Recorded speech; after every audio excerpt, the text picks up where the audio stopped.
This is North Pod, a North Melbourne fan podcast, hosted by Jason Hunt.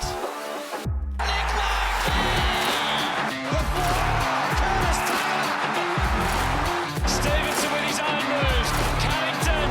North are in front. All right, hello and welcome back to North Pod. It's bye week, so it's a bit more relaxing. Don't have to worry about losing this week. This week I've brought on a special guest to help us break down the season so far and look ahead to the second half of the season. I've got Nick Ansell on, or you might know him as @WineglassTat from Twitter. How you going, Nick? Yeah, g'day, Jason. How are you? Yeah, I'm great, mate. It's great to be a bit more relaxing, as I said. That's it. Yeah, I found myself saying before off air, it's a little bit odd, like you're a little bit lost, but it is. It's more relaxing, absolutely. And I found myself watching the Sydney West Coast game, and thinking to myself, "Oh, gee, I'm glad this isn't us." To be honest, I'm feeling for West Coast fans, to be honest, after what we've endured the last couple of years. So yeah, nice and relaxing, and nice to watch footy without the emotional attachment really this week. Yes, that is true. I did watch that, or parts of that, thinking poor Adam Simpson's not going to be in a good way. We've copped some beltings over the past couple of years, but nothing that bad. Yeah, that was. Yeah, it just goes to show when you think you're at the bottom of the barrel, it can always get worse, because I've had some moments over the last couple of years and I thought it cannot get any worse than this, but that was it. So, it can always get worse, which is, I guess, reassuring in some ways as a North supporter, and we're on the way up. So, yeah. Reassuring, but also a worry. Yeah, that's correct. That's absolutely correct. But hopefully we're through the worst of all that. I know. Look at West Coast; they look like they've got a pretty long road ahead. And even watching some of their experienced players yesterday, even like Tom Barrass, I was watching him really closely. I know he's back from injury, but player I've always rated really highly, and just looked all over the place. Was walking at times when he should have been running, and I do feel for them because they've got such a huge road ahead. I think like they've got to bring in some elite young talent because they just don't have it at that club at the moment. So it's there's a fair bit of work for them to do from a list building perspective, and feel for Simo as well, obviously being a North legend. So it's very tough times for Eagles fans. Yeah, you could see them probably doing something like we did at the end of 2020, where we just got rid of, we did it a few years earlier too. We got rid of Drury and Boomer, but at least we were going all right at that point. Yep. And at the end of 2020, we sort of, clean shop. So you could see them doing something similar. But let's talk about North, shall we? Let's jump into a little mid-season review. I guess I've just got a couple of talking points that we'll, both have a go at answering, and see if we can see what we think of each other. So just question number one, I guess I'll start with you and I can bounce off it. How have you felt about the season so far? Obviously, I've had 10 or so podcasts to be talking about my feelings, but how have you felt about how the season's gone so far? Yeah, probably mixed feelings. I think it's been obviously been up and down. It's been really, really up and down. We started the season with with so much optimism, I think, because Clarko is back at the footy club, and we had some new coaching staff, and we brought in a couple of really talented high-end picks who we knew were going to be good players in Sheezel and Wardlaw. So I think there was a lot of optimism for me heading into the season, and we obviously grabbed those couple of wins against the WA clubs, which was great, and then probably for the most part fell off a bit of a cliff. Hawthorn sort of picked us apart, and we had that really, really disappointing loss against Brisbane in Gather Round, which was a pretty average performance. So, but obviously then it's been it was really rough when Clarko had to step away, and then there was I sort of found myself with that bit of uncertainty, that worry again. You're sort of like, which way is this going to go?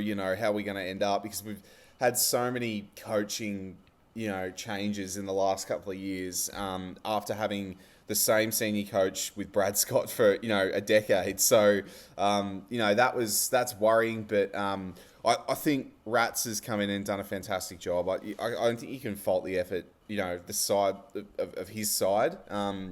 I just think, and a lot of people have, there was all that sort of media speculation around, do they even need Clarko back and all the rest of it. But look, I think Rats has been really clear in saying that it's just a continuation of Clarko's game plan. So that is what it is. The players are embracing that a little bit more. And also some of the changes that they've made as well, I think have been really positive. Like, I always am a big advocate of... It may seem weird, like Miller Bergman is an example.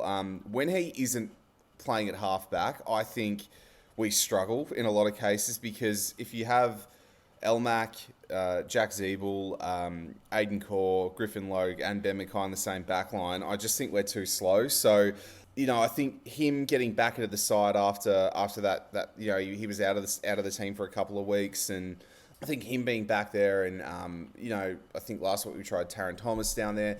I think there's been a few positive signs and good learnings to come out of the Rats sort of era in our season. So all in all, I've been pretty I'm feeling optimistic again. We've been really competitive lately. I just think the biggest thing is now the next step for us is learning how to win. That's a big thing for us.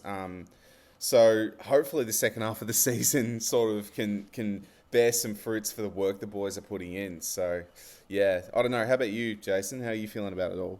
Yeah, I think similarly that I think, we were all really, happy with those first couple of wins. No, even though we sort of, we won by less than a goal both times and they were both really close. We were going, all right, we've got a win on the board. Like, maybe this year's going to be more positive.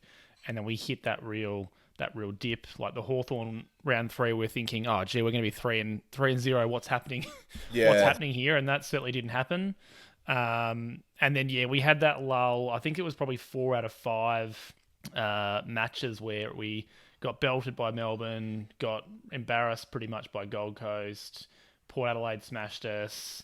I think there was another bad one in there that's not coming to mind. Oh, the Brisbane game, obviously, where we got belted in gather round. So there was that block where we just went, where it felt like it's going to be a repeat of the last few years and we're going to get belted most weeks. And that wasn't good. But I think, on the other side of that, we've been really competitive for the last couple of months. And, there's been those games where, Sydney, we should have won. Essendon, we were a good chance to win. So I think, broadly speaking, I am feeling pretty optimistic. It doesn't feel like, those 2 lockdown years where I just sit down and watch and just, hope we lost by less than 10 goals. I don't have that feeling this year. It's more like, all right, is this going to be one of those games where we're in it till 3/4 time and we don't quite make it like the Dogs, or is it going to be one of those games where we're actually in with a chance? Yeah. And I couldn't agree with that comment more, like around Clarko and Rats. Those people saying that maybe Rats should do it full time. Look, if worst case scenario, Clarko doesn't want to come back, sure, let's talk about getting Rats in full time. But it doesn't work. Rats hasn't come in and changed everything completely. He's just, the players have now had 10 or so games of figuring out how to play that game plan. So I think it's been great to have Rats there as that guy that, can continue things on and maybe doesn't have an ego. I think it would be a bit different if someone came in and they hadn't had a senior coaching opportunity and they were trying to make this their chance. I think it's great that that's not Rats. He's really just there to, keep the seat warm, as I think he said a couple of times. So, yeah, broadly speaking, love a couple more wins, wouldn't we all? But I think the signs have been positive, which is, what we're after as North fans. Absolutely. Well, you think about it like this, like we've had, 2 games under 5-10 points, I think it is, the Sydney and Essendon games. Like we were so close, and I'm from Warrnambool, and I sort of get to as many games as I can. We went down for that Sydney game, and it was like, this is going to happen. This is great. We're going to get over the line here, but we've been so close, and you have to temper your expectations a little bit, and you're obviously disappointed and you want wins, but at the same time, you got to find a way to keep that faith and believe that the wins are, eventually the side is going to learn how to win. And I think positively as well, just adding to it, Jason, a lot of it's been from our younger players. They've been driving these performances and these wins. It hasn't been Jack Zeebel's had a good year for the most part, but he hasn't been the reason we've been in these games. It's been Will Phillips has stood up. George Wardlaw's been great. Sheezel's been great. Nick Larkey and Cam Zerha I think now are really entering the point where they are, they're top 5 players for us. They're really driving those performances. So a lot of positives to take out of that. Like, it isn't that we've got this, we haven't got these absolute guns, nucleus of guns in the midfield that are experienced players that are just going to, that are lifting us over the line. It's our young guys that are really doing the heavy lifting now. So, yeah. Yeah, I couldn't agree more. I think that probably links into my next talking point. Who's been your player of the season so far? And I guess, I've certainly said I've got my one in mind, but I've got a couple of honourable mentions. So if you want to, sit on the fence, feel free. Yeah, absolutely. So I think it's really hard to go past Nick Larkey. I've been absolutely... I just think he's going to another level this year. And in the past, I've probably been a little bit...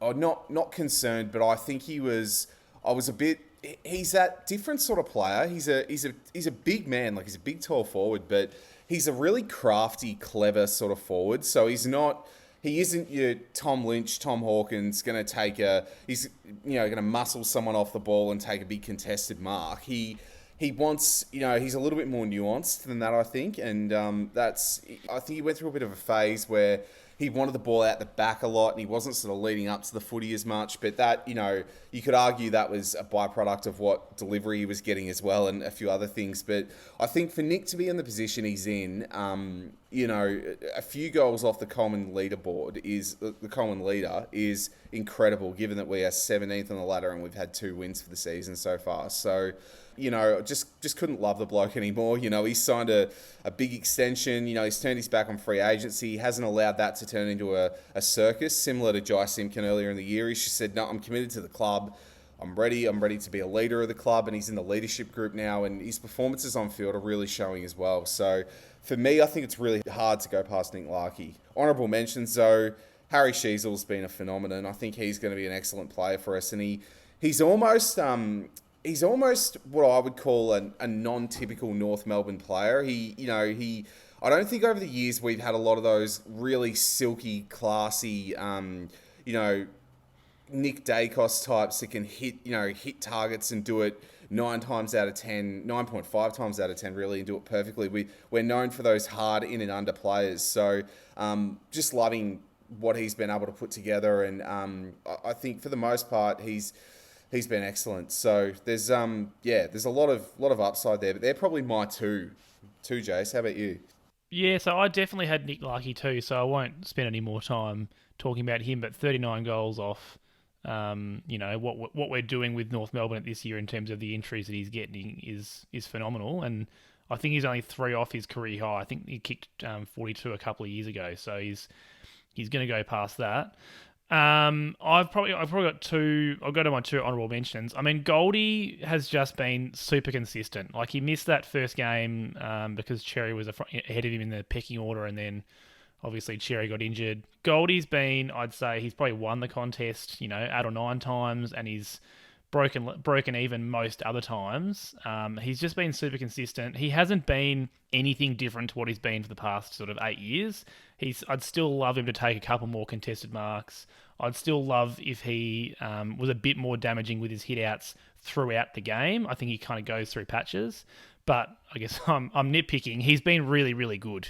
So he's probably one of those ones where our senior player has been a standout. He's just sort of made sure that we're breaking even at those centre clearances or stoppages around the ground. I can't think of an absolute horrific game that he's had, and he's had a couple of pretty good ones.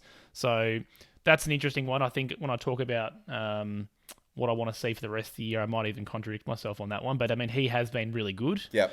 And Griffin Logue just coming across in the trade period, like, again, similar to Goldie, there's not one game where I go, gee, he's lit it apart, which is probably fair enough for a centre half back. You're not typically wanting them to be best on ground. But, I mean, without him, the fact that Ben Mackay's been so up and down, Aiden Corr's been pretty questionable for most of the year when he's been in the side. Like, I think without Griffin Logue, we'd be in a world of hurt. He's been really consistent. I think it took him a couple of weeks to kind of find his way in terms of, what his role in the defence is. But I think, he's been really, really good. And considering that we didn't give up a heap for him, it was really just that we got he and Tucker from those compensation picks that we got. I mean, he's been super important. So, I mean, I guess I'm also thinking about if Mackay does leave, which it is looking more and more likely. At least we've got one pillar to keep there and build around. Because whilst he's not super young, I think he's 25, 26, something like that. Yeah, he's got time. It's not like he's on the way out. Like we can build around him if we need to, I guess. So, yeah, those would be my two, I think. Next question or prompt, best new player. So I've said they could have been drafted or could have been traded in. So I guess I did talk about Logue a bit. I reckon we're both going to have the same answer for this one, but I'll let you go anyway. Who's been the best new player? Yeah, I was actually going to say Griffin, to be honest. He's been... Okay. I think Griffin's been fantastic. I totally agree with everything you said, Jace. But, yeah, look, it's hard to go past Harry Sheezel. I mean, I think he'll be top 3 in our best and fairest in his first year. Just from what he's been able to do. And I'm really fascinated with him long term where he ends up playing most of his footy, because I don't think he'll be off halfback forever. He was drafted as an elite forward. We know he can play down there and he can kick goals and be creative. We also long term have a stacked midfield, so I'm not sure. Speaking to somebody the other day, they said potentially they'd see him as a, similar to a Taron Thomas in that he may go to centre bounces in those really big moments and be that sort of player. But, I'm really fascinated to see what, where Clarko and Rats and the staff end up playing him long term. But Sheez has been phenomenal. By all reports, a really good pro and just a good man as well. So, another quality person and another quality player they've been able to bring into the club. And I don't think he could do much more, to be honest, in his first season. He's just been phenomenal. No, absolutely not. I think, he's been, from what I can tell, he's never really played backline, and he got thrown back there in one of those practice games, and sort of, aside from a couple of stints lately in the forward line and the midfield, he's played there the whole year. And I mean, you wouldn't know that he's never played there. Playing out off halfback, you're going to be asked to take off those tricky kicks. Yep. And so he has missed a few, but it hasn't looked like it's shaken him or it's changed the way that he plays at all. He just keep biting him off, and it's just I think it has to be him, because when you look at him, it's hard to believe that he's a first year player. He hasn't missed a game. He's been super consistent. There's only probably been a couple of games where he's been quiet. But by the same token, if you're playing in defence, you're going to have those games, because primarily you need to be shutting down your opposition player. So, yep. He's been really good. Obviously, Georgie Wardlaw has been really promising, but has played less footy, so it's kind of hard to, talk him up yet. But he's looked really good in the couple of games that he's played. Logue's obviously been super important as well. I think between Sheezel and Logue, it's good to have two really clear choices, I guess, because it says that both have been super important. What about surprises? Who surprised you this year? I'd probably say Eddie Ford. I've been really happy with what he's been able to do since he's come into the side, and I think I noticed he came into the team, I think, for the Sydney game, and they sort of had him on a wing, and I thought that is a really good spot for him. Really, really suits him, I think, playing further up the grounds. I know a lot of people had high hopes for him as a bit more of a forward, but I think as a forward, we've got Stevenson playing that similar role, and he's had a reasonable year as well. So I think playing him up the ground, he's a pretty honest field kick. Like, you know what you're going to get. He gets plenty of the ball. He's pretty quick, really reliable, clear, calm, collected, all that sort of stuff. So I was a bit worried about Eddie, because I sort of thought, he was in the VFL for a lot of last season and, was struggling to break into the team this season. But then came in and, I think he's done an excellent job. He's probably averaging 18 or 19 touches and a goal every game so far since he's been in the side. So, been wrapped with what he's been able to produce. And yeah, brought a lot of relief because he's always someone that had ability, and he was a real steal for us at pick 56 or whatever it was. I think we grabbed him. So, I've been wrapped with Eddie. How about you? Yeah, Eddie's been an interesting one just because he wasn't really tearing it up in the VFL. He was sort of playing okay, and I think there's been a few people that have made the comment that he's just one of those players that he's going to play better in the AFL system, and I agree he seems to have done that. In terms of my most surprise, I've got two. I thought Steve-O has surprised me just based on his consistency. I think, he was thrown around a lot the last couple of years. He's played defence. We've tried to put him on a wing and through the midfield. And he's looked flashy at times in those roles, but he's never really been consistent in those. And I think this has been his most consistent season of footy since his first one, when he won the Rising Star. He's kicked 21 goals. He's been in most games in some ways. Like, he's either been hitting the scoreboard or marking it further up the field for the most part. And I think it's just that classic, like Larkey's obviously been kicking most of our goals. Zerha has been really inconsistent in terms of his scoreboard impact. But Steve-O, I think, has been able to be a bit more consistent. And I think that's hard to do as kind of that medium forward, particularly that one that moves up the ground like Steve-O does.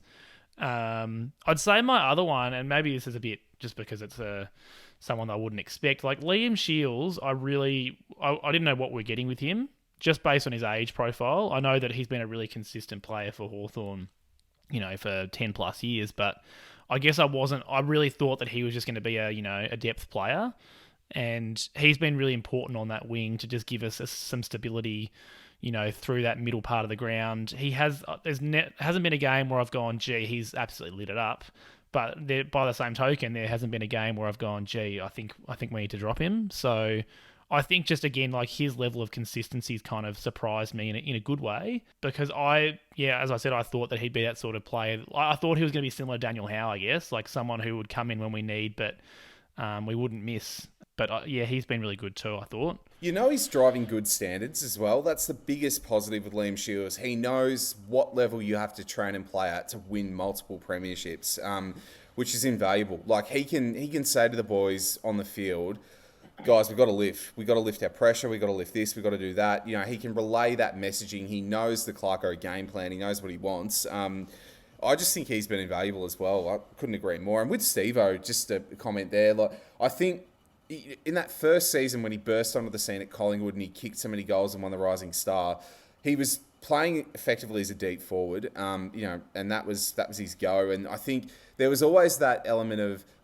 he's a talented player. He's a good kick. We need to have him up the field. He needs to be up closer to the ball. But I don't necessarily think that's true, and I think they've sort of figured that out. I think that sometimes it's better to just let a player do what they do well, and sometimes that is kicking goals and playing forward and being crafty, and that's what Steve-O's been able to do. So it's good that they've identified, and I think he spoke on a podcast a couple of weeks ago about having a really clearly defined role and how good that's been for him, and maybe that he didn't have that through the Noble years. So I think that's been great for him. Oh, you could see that. Like, he was doing kickouts from fullback.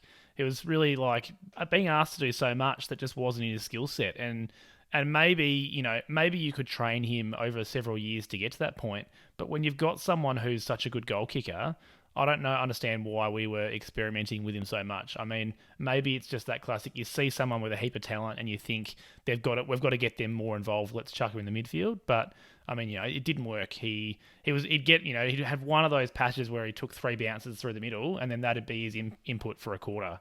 He's been really good and really consistent this year, which is great, because I did have concerns for, if he was going to be a victim of our lack of development over the past couple of years. But yeah, he's been really good. What about on the opposite side? Who's been the most disappointing for you this year? Yeah, I've maybe not just this year, but I've been really disappointed with Aiden Core and what he's sort of been able to produce. He's just... Yep. I've watched footage of him.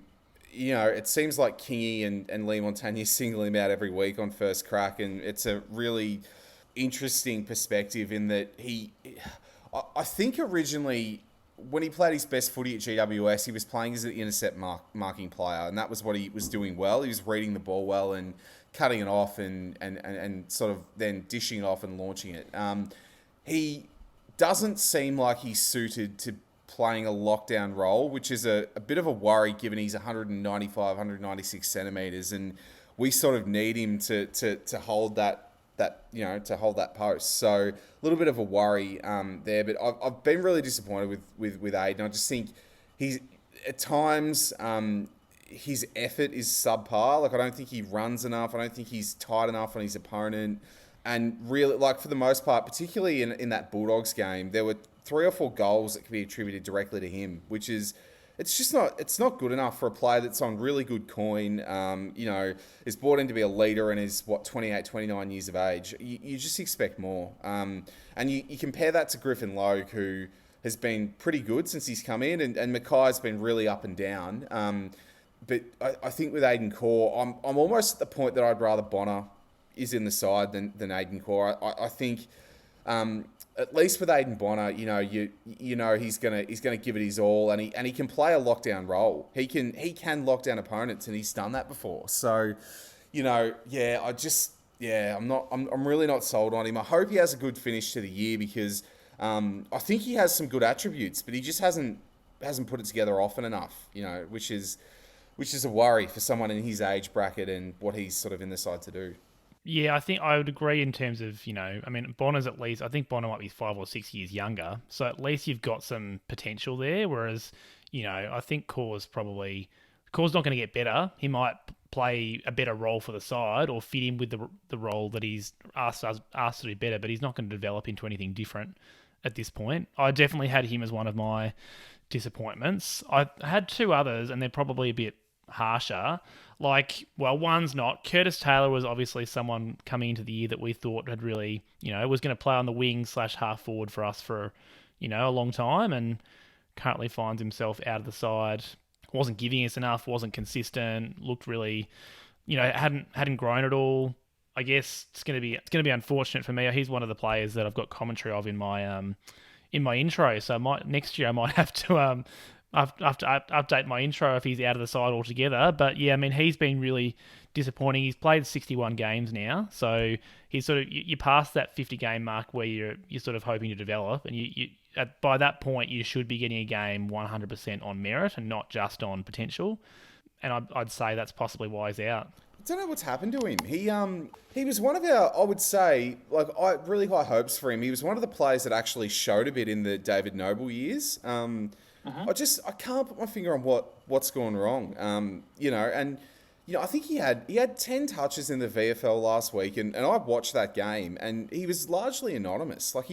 It's disappointing, because he obviously has talent. He's a talented player, but I think there was that West Coast game. Do you remember in the first game of the year, and he missed that really easy set shot, and sort of almost lost us the game in a way.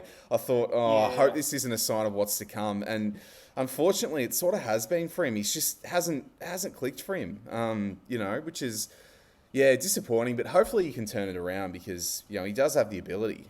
Well, that's right. And he still, even this year when he hasn't been playing consistently well, he's had that capacity to take a really good mark or do that one flashy thing that looks good.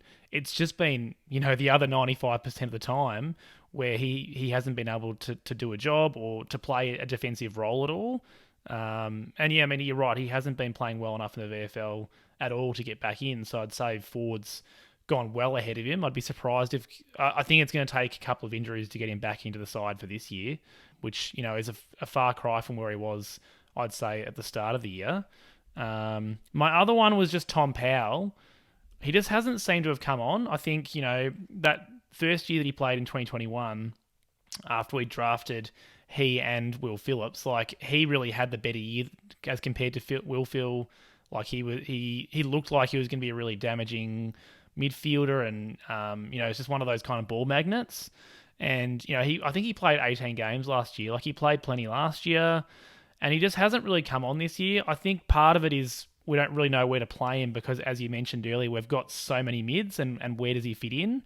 But by the same token, if he was playing super footy, I feel like he would have pushed others out of that midfield group. So, And he's had opportunities. Like he has been at some centre 100%. bounces. Like they're not saying to him, mate, we want you to become a half forward flanker, play there. Like they're giving him a run on the ball at times. But yeah, again, it's a worrying one. But I think he has the ability. It's just again, it's a role thing for him and a confidence thing. And like he's been kicking a few goals lately, which is a positive. But I think he's one of those. You don't want him to fall victim, to one of those, to be squeezed out of a side based on role. But yeah, it's where it's looking at the moment, and I guess it'll be interesting to see when we're fully fit in the midfield after the bye.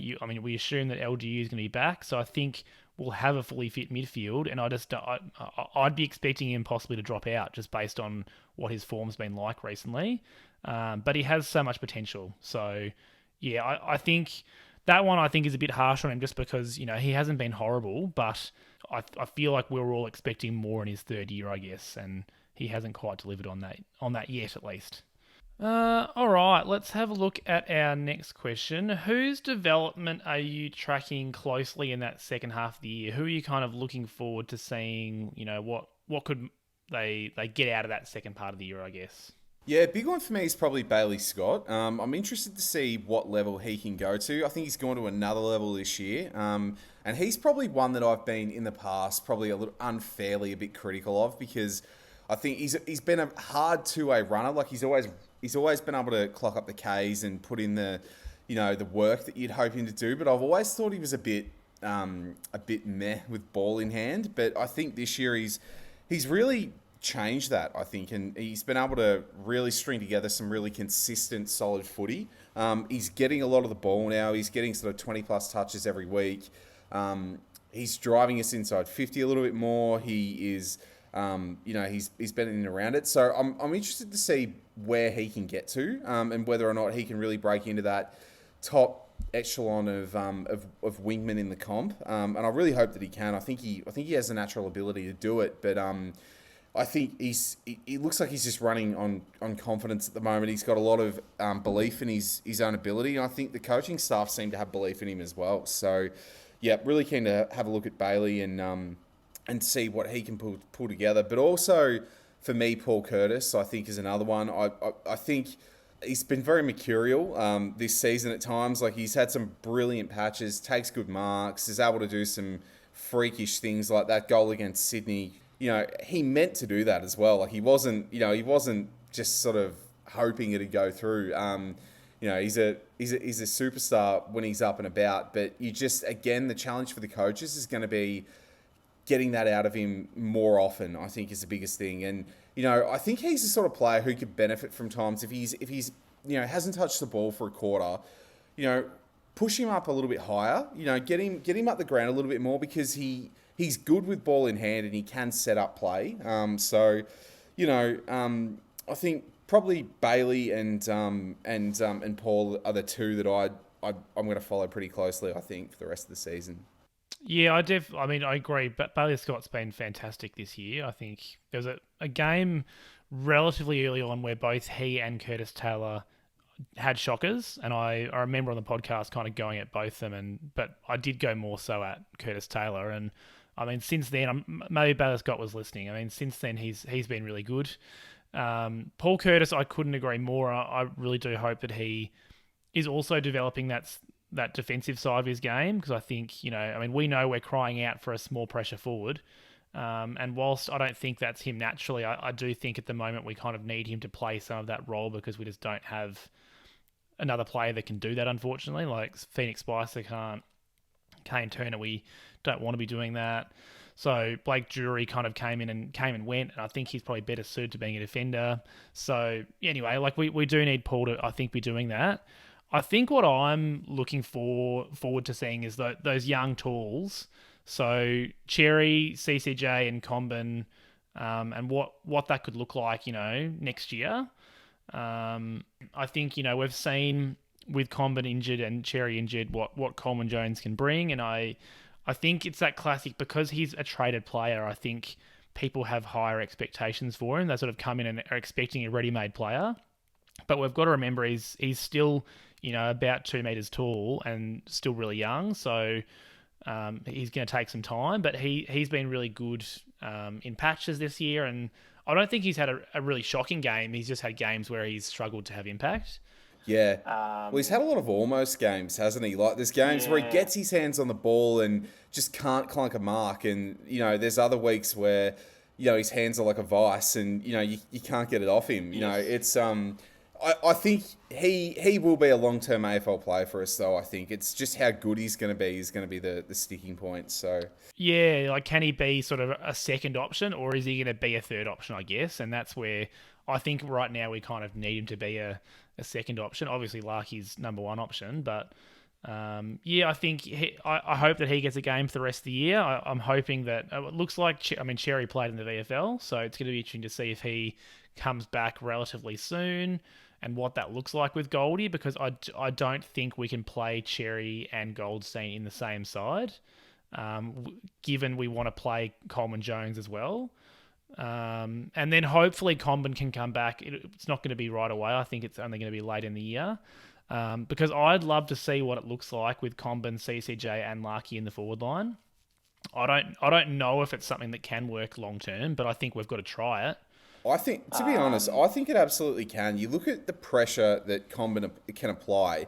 He's a tackling machine. Like, he 6 tackles. His defensive work is as good as anyone in that team. And look at him. He's 200 centimeters tall as well. Like, he's a big lad. But he's so mobile. I don't think he's different to CCJ, who's a little bit more that lumbering type that is a big, big body, really, Charlie's a little bit more versatile, which is what I love about him. I'm a big Comben fan, so I'm excited too. I'd love to see him there. And if it doesn't work, and if it doesn't work like that, maybe he's an option to swing back. Maybe he's someone who could fill a Ben Mackay role. I'd love to see that as well if Mackay leaves. So yeah, it's exciting to see what we can get out of those tall players, I think. I agree, and I think of those, obviously Larkey we're not putting him anywhere other than forward, but I would agree, of those kind of taller players, Comben seems to be the one that could maybe swing around. Like, you never know. Like, we saw Ben Mackay swing forward last year, and it didn't work. Like, you can't automatically assume it's going to work, but you can only try it. And I agree, Comben's got that athleticism that might be worth a shot. And I really don't think, I know earlier in the year he was playing that second ruck before he got injured. I'd much prefer to see CCJ playing that second ruck role, particularly given Comben's so injury prone. I just feel like if you're in the ruck, you're opening yourself up to one of those injuries that's avoidable. So, I'm really looking forward to seeing that development across the rest of the year. I hope that we can see both Cherry and Comben get back in and have some kind of impact, because I do think both of them are big players for us moving forward. What about just, I guess, looking ahead to the rest of the year? What are your expectations in terms of wins? We've got the Crows, Cats, Hawks, Saints, Eagles, D's, Dons, Tigers, and the Suns to come. What are you hoping to get out of that, I guess? I'd really, really like us to finish the year on at least 4 wins. I think at least 4, and a percentage of closer to 80 would be fantastic, I think. Our percentage at the moment, I think we're sitting at 69 or something like that, which, is a product of the fact we've been really competitive in the last couple of years, and there's a massive improvement on the 53 or 55 or whatever it was last season, which was atrocious. Like, that was really, really bad. I think I could see us... You just don't know what you're going to get. You look at... The Crows is going to be a difficult task at Adelaide Oval, and they're playing really hot footy at the moment. The Cats, again, difficult at GMHBA. I think we can beat the Hawks. I know they've been sort of up and about, but I think we can knock them off depending on what happens with their senior players. I was a little bit disappointed when I realised James Sicily's 3-match game suspension didn't cover our game, and he'll be back that week. I thought, gee, that'd be a handy out for us to have. I think we could really, really tear them apart, down back that way. But, I genuinely think if we play well, I think we could beat the Saints. I think we can definitely beat the Eagles. But knowing our luck, they'll sack Adam Simpson and have a big last, late turnaround when they get all their senior players back. Like they'll have Liam Ryan and Jeremy McGovern back when we play them, which again, I rate Liam Ryan as probably one of the best small forwards in the comp. So, it's difficult. So, look, if we could get 4 wins, I'd take that, I think. Realistically, I'd love 5 or 6, but I'll take 4, I think, would be where I'd be satisfied. How about you? Yeah, I'm similar. I think, obviously the Hawks game and the Eagles game are the two that you look at as the most likely. But certainly, well, you'd hope that the Eagles is a certainty, but I mean, nothing's a certainty, is it? But you feel like from those other games, like, we were competitive against Essendon earlier in the year. The Suns, I feel like, are 50-50. Like, we've just got to kind of hope that they're not in finals contention and that maybe they switch off. Like, we were okay against the Saints in that really dour game. So I feel like I could see us stealing one and then maybe winning and beating the Eagles. I mean, realistically, it's not a great, win tally if our 4 wins are 2 against the Eagles and then 2 others, but it's better than it's better than nothing. And I think, I think we're going to be 17th. That's the realistic what we're looking at. If it's 5 wins, if it's 3 wins, it's not going to make a massive difference in terms of looking forward to next year. You just want to get a couple of wins. I mean, I know that there's all these statistics around the fact that Ben Mackay's played in 3 wins out of however many games. Like, we've got to get a couple of wins so that these younger guys can get a sense for what that looks like, because I think you alluded to it earlier. We've just got to start to learn to win those close games. And if we're going to keep those free agents or those good players, we've got to be winning something. Otherwise, I think eventually they'll get fed up and go, I'll go play somewhere else and maybe win more than every 1 in every 10 games. Yeah, and that's exactly it. I just think you can't understate the importance of a winning culture, and at some point that's going to come in. And look, I am more optimistic for the second half of the season because, like, I think me included, I think a lot of people forget just how good a player Luke Davies-Uniacke is. He is by far our best midfielder. I know a lot of people, I've had a few disagreements with people about this, but in terms of talent, he is streets ahead of Jai Simpkin. I think he's just a better player. I think Jai's reliable and he's a captain and he's a leader, but talent-wise, you can't compare to what LDU brings to the table. So he's going to be a massive inclusion for us, and hopefully he can stay fit for the rest of the year. And, like, look at that. Like, how exciting is it to think we could have Wardlaw, Davies-Uniacke, Simpkin, Greenwood, Sheezel, Phillips, these guys rolling through the midfield. Like, that's exciting, and that has to equate to some wins, surely.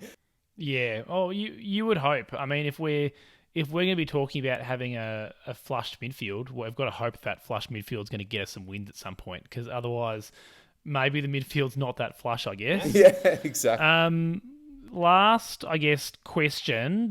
We'll see how this one goes. What's a left field, maybe crazy thing that you'd like to see before the year ends? So I was thinking kind of something that the coaches might experiment with, or something crazy that, probably isn't going to happen, but you'd like just to see it. Oh, yeah, it's a really good one. Interesting, we spoke a little bit about the 3 ruck option that we had before. I think it's pretty clear that we can't play Goldstein, Cherry, and Coleman Jones in the same side. That Hawthorn game, first game of 2022, was the nail in that coffin. I think it just doesn't work. But look, I'd like to see. I really would like to see, and as you said, it's really hard because Goldie's been playing really good footy. But I think in terms of the type of players that Coleman Jones and Cherry are, I'd love to see them get a run of the game and just see what they can do together, because I think Cherry's more of an out-and-out ruckman. He isn't someone that you want to rest forward. He's just not that player. Whereas Coleman Jones, to me, is a better forward than he is ruckman at this point. So who will go in and pinch hit in the ruck and still provide something up forward. So I'd like to see a little bit of experimentation there, because we haven't really had the opportunity to see that yet. Those two, and particularly it seems like Coleman Jones benefited from a run of games. So I'd like to see just that and just how that combo looks for us, particularly with those two becoming a bit more mature and growing into their bodies and, you know, that sort of thing a little bit more. So that said, I don't really want to see Goldie out of the side, given he's playing good footy as well. So it's a tricky one, but it wouldn't be the worst thing in the world, I think, to see how that looks. How about you?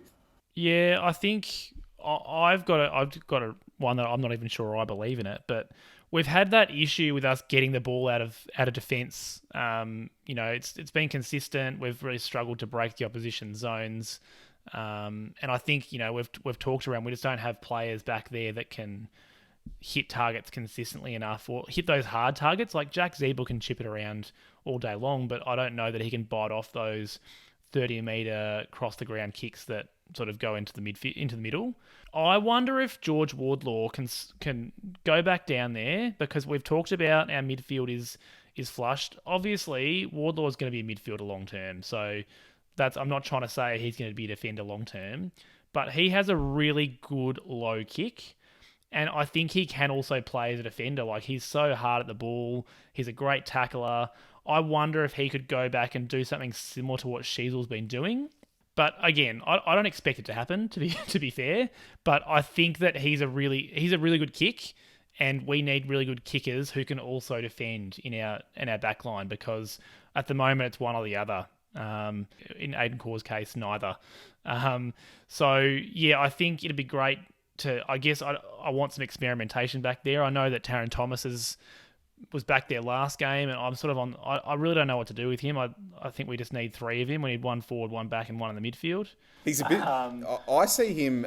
Somebody said the other day a really good idea for him is he's that Sean Burgoyne utility type. Like he doesn't really have a position. You just sort of put him wherever you need him. But yeah, he's a tricky one, hey.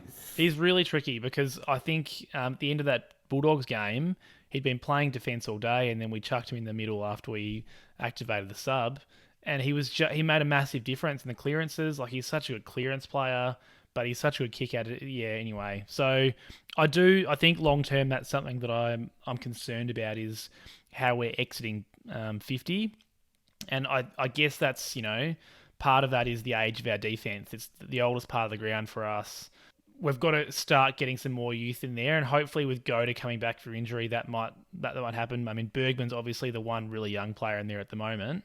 And Sheezel. It's easy to forget that Sheezel's only 18, but yeah, like we've got to find some kicking ability in that back 50. I think Josh Goda will make a big difference to that. I really do. Like, I think when he played those, particularly the two games we won earlier in the year. He wasn't brilliant against Fremantle, but he wasn't terrible either. But I just think, like, there was... Remember his first kick in that Gold Coast game last year, and everyone sort of went, wow, he can really open up the grounds. Like, he has that kicking ability, and he's a big boy as well. He's 191 centimetres. Like, he's a big lad, but mobile. So I'd love to see, before the season's out, and I think Goda will be back after the bye as well, probably come back through the VFL, but... I'd love to see a bit more of the Goda Bergman sort of tag team on the back flanks and see what that can bring us to. I agree, totally.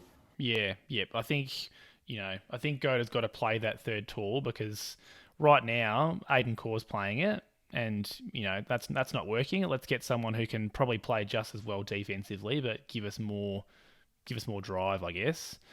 That's a good link actually to the last, I guess, talking point before we look ahead quickly to the Adelaide game.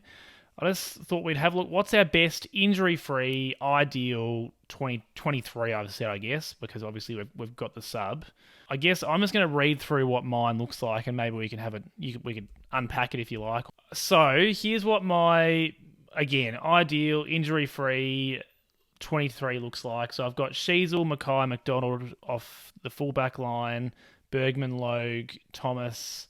I've got Scott, Phillips, Tucker through the midfield, Ford, Comben, Curtis at half forward, Zerha, Larkey, Stevenson at full forward, Cherry, LDU and Simkin in the middle, and then I've got just put 5 on the bench: Goda, Wardlaw, Coleman Jones, Greenwood, and Shields. So I don't have Goldie in there, which is what I was kind of alluding to earlier. I do, similar to you, like he's been so good, and I love Goldie, but I think, and part of it, I wouldn't mind if we gave him a contract for next year and just said, look, you're going to play mostly in the VFL, but stick around maybe because you could be great for depth. Like I'm not opposed to that, but I do think if we're all fit, I'd love to see Cherry in that ruck role, and obviously Comben and Larkey playing in the forward line with Coleman Jones. I couldn't find a spot for Powell. I think it was tricky with, Greenwood and Shields are obviously more experienced players, but if they're playing better than Powell, I think I kind of want Powell to earn it, I guess. So that's what it looks like. I'm not sold on it. There's plenty that I sort of went backwards and forwards on, but that's kind of where I was at. Do you maybe want to talk about any differences, or what do you notice about it? Yeah, absolutely. I think it looks really, really good, mate. The biggest thing for me would be, I think the spot that's in contention for me is the Powell Tucker spot. I think they're the two interchangeable players there. Like Tucker is, and I have a really good mate who's a Freo fan, and she was saying to me, she was disappointed to lose Darcy Tucker. She thinks he's a really reliable, 17 or 18 disposal, 1 goal a game sort of player. Like that's what he'll give you. And I think for the most part, that's what he's been since he's come over to North, which is just that really consistent, solid option. But a lot of that hinges on what happens with Tom Powell. Like we spoke about that, like how good can he be? Can he force a Darcy Tucker out of the side? Because Tucker for me is too good to be playing VFL, as he showed last week when he had 40 disposals and basically just took the mickey. Like he was phenomenal. So it's Powell's spot to lose, in my opinion. I don't think they're super sold on having Darcy Tucker as a best 22 player yet, but if he's going to earn his spot and Tom Powell isn't going to earn his spot, that is what it is. Like that's the position. So I think that's the one, and a lot of that, it's sort of over to you now, Tom. Like how good can you be? What level can you get to? Because that's the one. I don't know. I don't know if he can force Tucker out, or because I don't think he's really going to force anyone else out. So it's a tricky one. And I guess that's you talked about Tucker had 40 odd in the VFL. We've got to figure out who are those players that are going to translate that VFL form into AFL form. AFL history is littered with players who, were too good for VFL but not quite good enough for AFL. Like it kind of looks like Lazaro might be one of those players potentially. And I'm not saying, I think Tucker is better than that, but it's whether or not he can be an absolute lock best 22 player, or is he going to be that fringe player like he's been this year? Knowing that he's had a couple of injuries as well, so to be fair to him. But yeah, I mean, Tucker, Powell, I think, those two are open to debate. I think Jury, we brought him in for a block of games earlier in the year, but I to be fair to him, I think he's probably better as a halfback. So I don't think he was given a great run at it. We sort of put him in that small forward role and said, look, no one else can play it. Why don't you have a go? That probably wasn't super fair on him. And I don't know about Flynn Perez either. I think he's one of those, he's been in and out. He's played a bit last year, and potentially, I think he can bite off that tricky kick, but I think he misses it too often. So again, I don't know. I couldn't find room for him in that best 22. And I mean, he's not playing at the moment. We're not fully fit anyway, but I guess he's that classic. I'm trying to find someone off halfback that can move the ball, because long term, I don't think Sheezel plays backline. And I think you kind of talked about that. So whilst he's there at the moment, I do think we need to find some players that can defend and can move the ball out of the back line. And you'd hope that's Bergman and Goda, really. Ideally, that's their role. That's what you want them to do. But on ability, I think they're a little bit more talented than Flynn. I think they've just got a bit more about them. But Perez is, again, I think he's out of contract this year. I'd be giving him another year at least just to see what he can do, because he's been in that sort of... Is he better in the AFL? He gets 20-odd touches in the VFL and does what he does. But, yeah, it's long term, I don't know. It'd be. I do like him. I think he's a handy player. But is he better than Goda or Bergman? That's going to be the big question, I think. I guess, yeah, 100%. And I think once we've seen plenty of Bergman this year, and I think we've really liked it. Hopefully with Goda getting a injury-free run at it, we can see plenty of him. And, if they're both capable halfbacks, like wonderful. We'll stick with them, I think. But you do want that cover, I guess. All right, let's look ahead to just briefly the Adelaide game on the weekend, or this coming weekend. We've got a Saturday afternoon game at Adelaide Oval. Adelaide are kind of sitting on that fringe of the top 8. They've been playing some pretty good footy, particularly they've got a really young side. It's really only Rory Sloane and Taylor Walker that are 30 plus in there, and Sloane I think's had a so-so year. I really think that the rest of the Adelaide midfield's gone past him. Walker's been pretty good at times this year. But yeah, I mean, they've been playing some decent footy. They finished last in 2020, which I think is kind of something for us to keep in mind. Like they're challenging for the 8 this year, only 3 years after that. And they do have a really young side, and they've turned it around at least to some extent. So I feel like that's got to give us a bit of hope. What are you expecting out of the game on the weekend? Yeah, it's going to be a difficult task, I think, over there at Adelaide Oval. It always is. Like I don't know if we've ever won at Adelaide Oval off the top of my head. Or it would have been certainly a long time. So always difficult. Look, I think if you look at the matchups there, their forward line is where their games are won and lost. Like they've got Rochelle, Rankin, Walker's playing really good footy. Pedlar's been good. Fogarty's really good. Thilthorpe's shown a little bit. So they've had a lot of joy in that forward line. I think our midfield with David Juniak back in the side, like they've got Jordan Dawson running through there, who's a superstar player. He's a really good player, but other than Dawson, I think our midfield probably is better than theirs in a lot of ways. I think we can match them or certainly beat them in that way. So I think that's an area we can absolutely get on top. It's going to be really crucial, though, that we limit their entries inside 50. I think that's going to be the biggest thing, because if you give those forwards opportunities, they are going to punish you. And, it'll be interesting to see what they do in terms of the balance of the midfield, because I think it's a game where you could...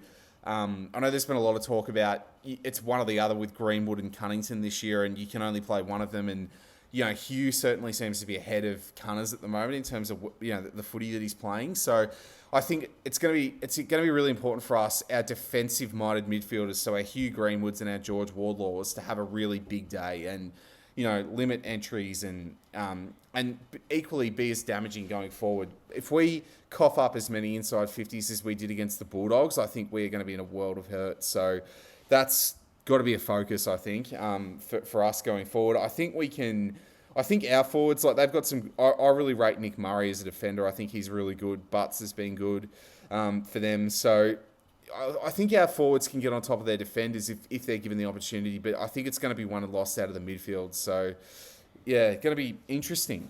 Yeah, I agree. I think seeing someone like Rankin play in that forward line for the most part is going to... I think it just shows us what we're lacking at the moment, because we just don't have that player who can hit front and square of a contest on the run, pick it up and kick a goal from there. Like we so often, if Larkey's not marking it, it's coming out of there quickly. So I'll be interested to see what Rankin can bring. But I agree. I mean, it's going to be a midfield battle, and I think, as I said, they're such a young side. It does give us that opportunity to compare ourselves to another young side, because really, we're quite a similar profile. Like we've got a couple of those older blokes still playing, like assuming Greenwood's still in there, and Shields and Goldie and Zeeble. Like we've got those sort of 30 pluses, but around them we've just got a lot of those young developing players. So yeah, look, I'm not similar to you. I don't have any great memories at Adelaide Oval. I'm not expecting much out of this game at all, to be honest. But I think for me, it's just around being competitive, staying in the game. I'm not going to be disappointed with a loss, but if we're losing by more than 5 goals, that would be disappointing, I think, because we've played such consistent footy over the last couple of months. It would be a shame to waste that now, I suppose. So hopefully we can be competitive and stay in the game. If it was similar to the Bulldogs game, I think I'd be okay with that. We're in it until 3/4 time, and maybe it gets away from us in the last quarter. But I mean, we can be optimistic. You never know. But I sort of think it'll be a 3 or 4 goal loss is probably my thinking. Yeah, I think that's pretty realistic, and it's going to be interesting. I'm a little bit worried about what happens with the. I don't really think at the moment in our defence we have a player who can lock down a small forward, and they obviously have two absolute gun small forwards in Rochelle and Rankin. So I really don't want to see Luke McDonald asked to play on Rochelle or Rankin. I rate Luke. I think he's a good player, but he's 189 centimeters and 89 kilos. He's almost a third tall or an interceptor in a lot of ways. Like he isn't designed to play on guys that are really swift and agile and all the rest of it. So I'm a little bit worried about that. And I don't know what they'll do. Like obviously, Cody Waitman ripped us apart in the Bulldogs game, and that was just because I don't think we had a good matchup for him in that side. And he isn't your traditional small forward. Like he likes to take overhead marks and do all that sort of stuff. But yeah, I'm interested to see what they do in that space, because I don't really think we have an heir apparent, really a small defender either at the moment. So yeah, we're quite tall down there in the back half. So it's going to be interesting. It's so fun. We are tall, and yet I still feel like a really good tall forward still tears us apart. It's like, we're tall, but we don't play as tall as we should.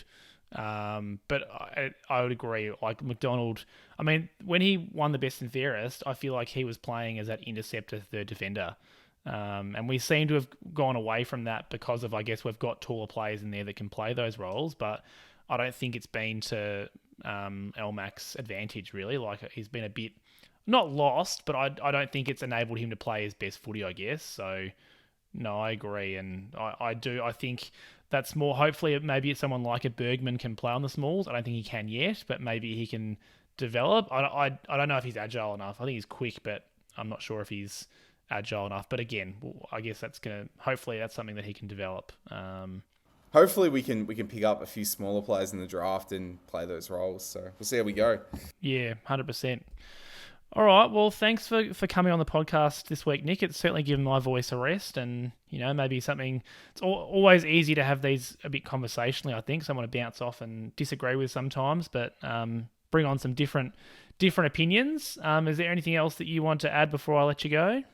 No, I think that's all, Jason. Thanks, mate. Thanks for the opportunity to come on the pod. It's been good to have a chat and vent a little bit about North, so it's all good. Yeah, no worries, mate. That's what it's all about, isn't it? It's venting at the moment. I think hopefully I'm really looking forward to doing a podcast after a win, because it hasn't happened yet. I thought surely by this point it would have, but no. So thanks for coming on and having a chat. And yeah, I guess thanks to all of you for listening once again. Just a reminder to follow me on social media at NorthPod Show, and give the podcast a subscribe and a review if you can. And yeah, hopefully I will talk to you again after a Crows or a win against the Crows this weekend. But yeah, probably not. Anyway, have a great week, and I'll speak to you in a week or so. Go North.